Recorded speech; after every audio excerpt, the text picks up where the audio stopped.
as you begin to look at the implications that are associated with a single change in culture, remember, culture actually means the way an organism derives its nutrient from the earth.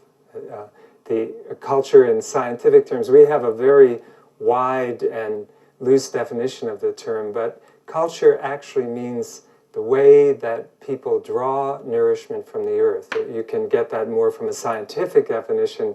A culture is a prepared nutritive medium in which a particular organism thrives.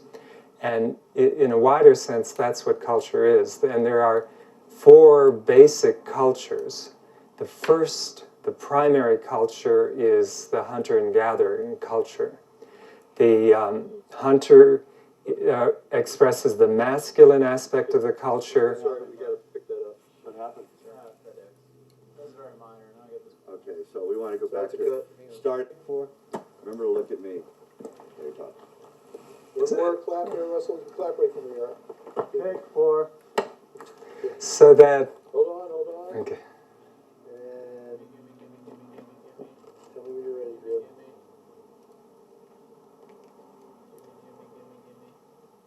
Go. Anytime.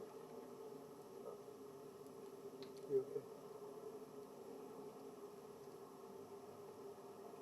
Or just give him an action when you're ready. Okay. In action. All right. 4 myths, 4 cultures. So once we understand that definition of culture as being the basic relationship that we have with the earth, the way the earth feeds us, the way we derive our nourishment from the earth, and that this process, this relationship to the earth has taken 4 distinctly different forms. The original one was the hunter and gatherer. We should actually say the gatherer and hunter because the nutriments of the indigenous people were basically vegetables, wild vegetables that women gathered. And the hunting was done more ritualistically and completely in tune with the spirit of the species that was sacrificed for a particular relationship to a place and a ceremonial performance of the spirit energies that formed and made that place. So the first culture, gatherers and hunters, the male and female aspect are completely woven and integrated, each having their own function and yet merged in a totality.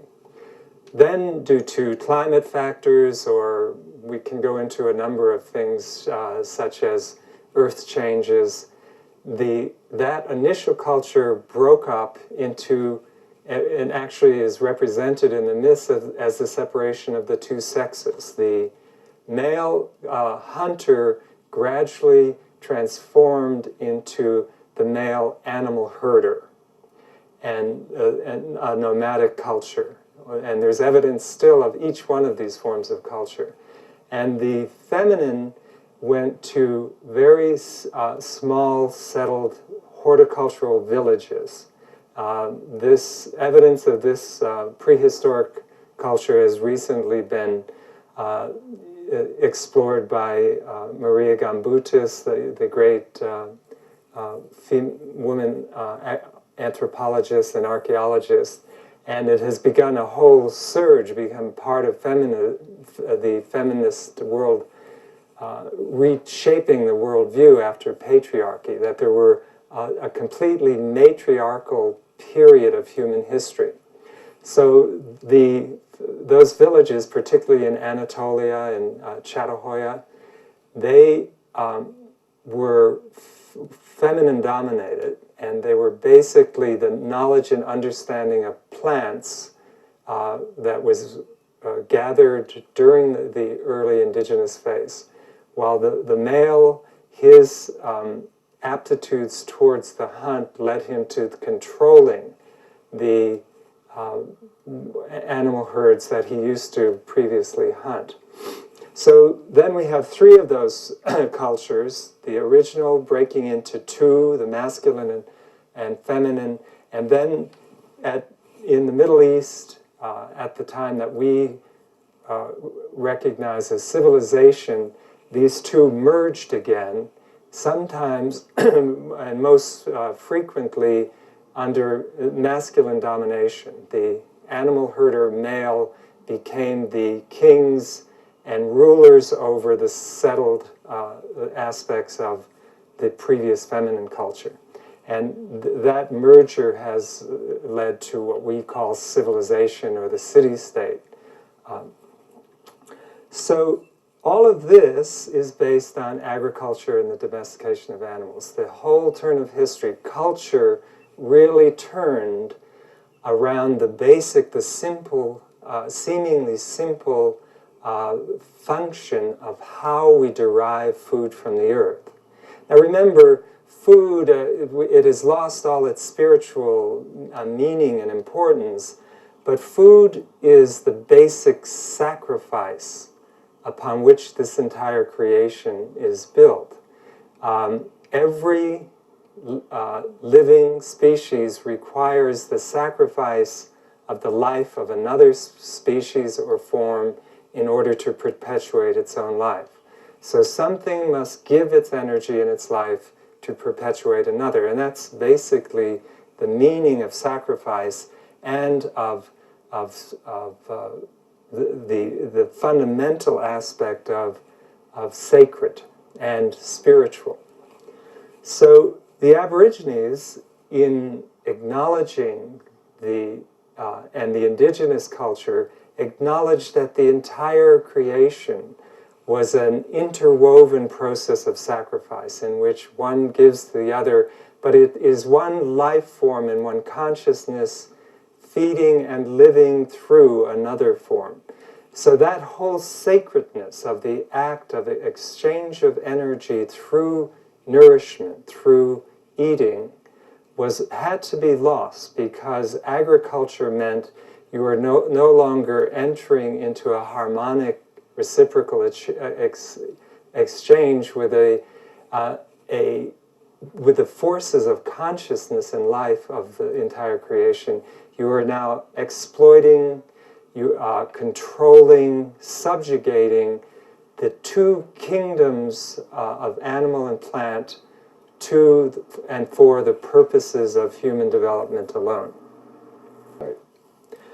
Perhaps the difference of that shift from hunting and gathering to agriculture can be summed up in a story that I read by the anthropologist Ronald Barrett of an Aboriginal tribal woman who walked by one day when a white missionary was in his garden struggling over the broken tomato plants which were dehydrating in the sun and being eaten by insects, and going through all the frustrations of controlled food source.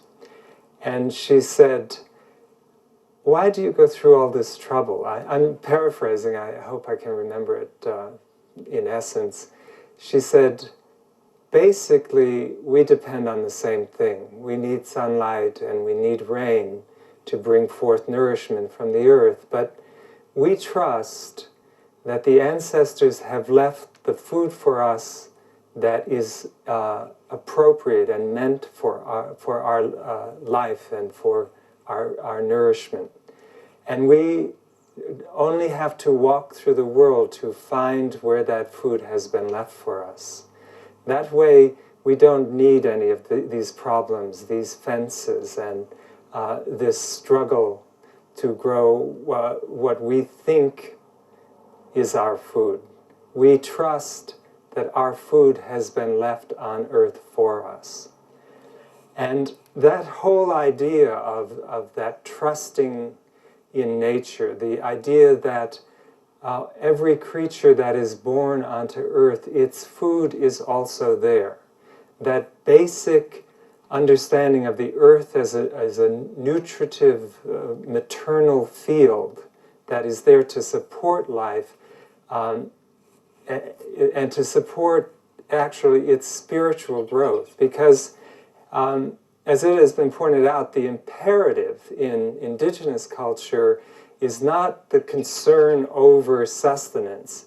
The imperative is religious and artistic ceremony, the celebration of the experience of being embodied.